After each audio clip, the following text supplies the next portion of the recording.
Welcome to Football Game Plan Scout Team. I'm Emery Hunt, the czar of the playbook. And now that the 2021 NFL Draft is complete, let's take a look back and see how well these teams did this past April. With rookie minicamps done and the 90-man roster with the undrafted free agents locked in as they head into training camp, let's evaluate the entire class and hand out a grade. So without further ado, let's take a look at the Football Game Plan Scouting grading scale to see what these numbers next to the prospects actually mean.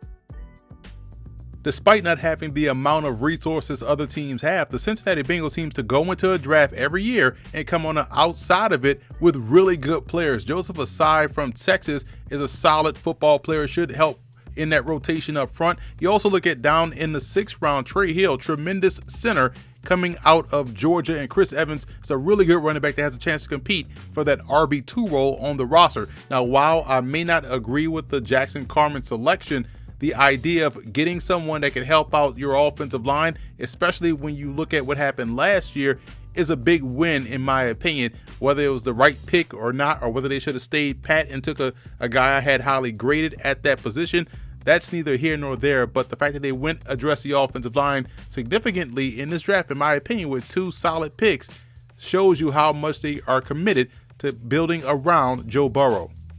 What I like most about the Bengals draft, obviously Jamar Chase is a premier hit for this receiving core. This is the guy that's going to come in, step in day one, and be the #1 option in the passing game. You team him up with T. Higgins and what they have already in Tyler Boyd, that's just a dynamic trio of weapons around Joe Burrow. But Chase, to me, is someone that could take a short pass a long way, also tracks the ball very well. So he is definitely a plug-and-play type guy that was worthy of a top 5 selection. I also like how they went into the 4th round on day 3 and knocked it out the park. I thought they did a great job in the 4th round, more so than any other round combined, because when you look at what they were able to grab, Cam Sample out of Tulane, tremendous edge rusher. I thought he was one of the top 3 edge rushers in the draft class. He could play anywhere up front.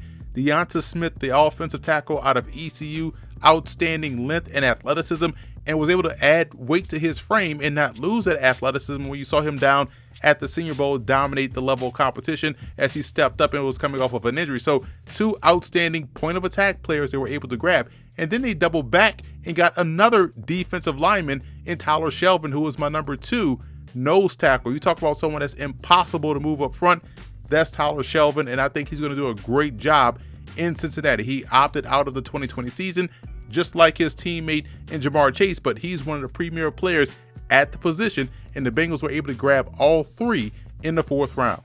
Taking a look at some of the undrafted rookie free agents they were able to bring in, and you won't find a bigger Pooka Williams fan than me. This guy has it all. He's able to make you miss. He has tremendous speed and acceleration. He also doesn't need volume, which is going to be huge in the Cincinnati Bengals backfield, and he can run it inside the tackles if need be. So he provides everything that a guy like Gio Bernard provided, so I think he has a great opportunity to make this roster.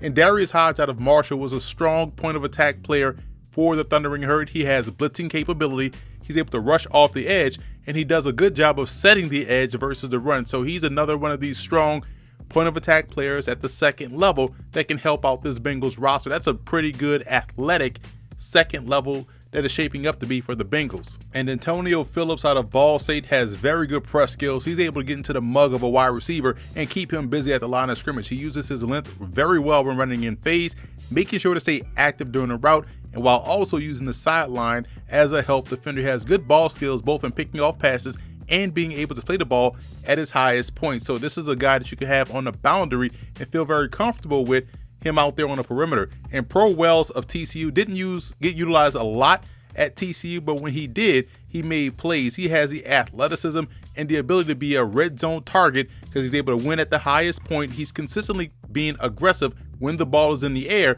I think when you look at this depth chart at tight end, he has a great chance to surprise and stick on this roster.